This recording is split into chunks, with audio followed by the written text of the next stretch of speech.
basic overview of a 1031 exchange. The timelines.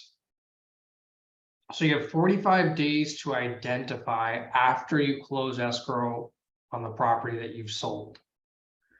So what is identifying? That's physically writing down property addresses of properties or assets that you would be considering reinvesting into or are discussing buying as part of fulfilling the exchange. What I like to remind people is that when you work with us or those who are experienced with 1031 exchange, we start the process well in advance of 45 days. In fact, this first day we start talking about what is our plan, what's our motivation, where are we going, what do we want to invest in, why. We get very clear on why and what our target is, so that when it comes time to put the home or your property on the market for sale, we've already got crystal clear vision of exactly what our target is, where we're going to be looking to buy the property from. And ideally, if we're operating at the level that we should be, we've already identified and potentially already negotiated a deal before the 45-day period even expires.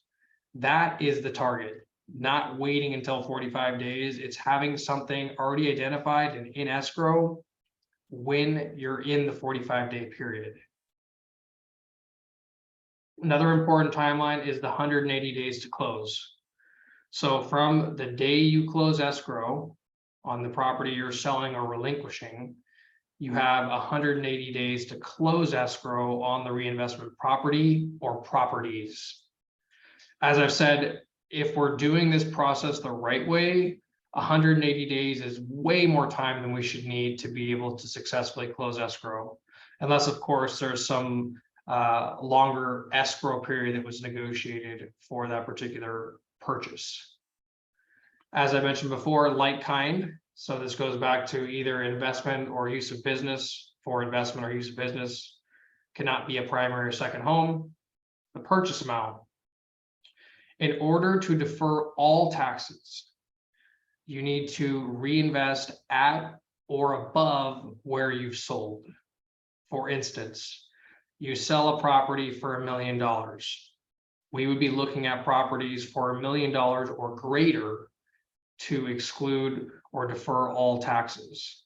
Now, something I want to make note of is you can do a partial exchange.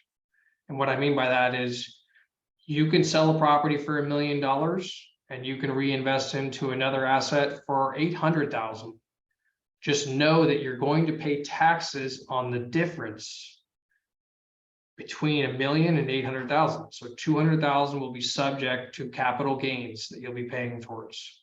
So understand you can buy up, leverage down. There's a benefit by deferring taxes for a portion of it than none of it.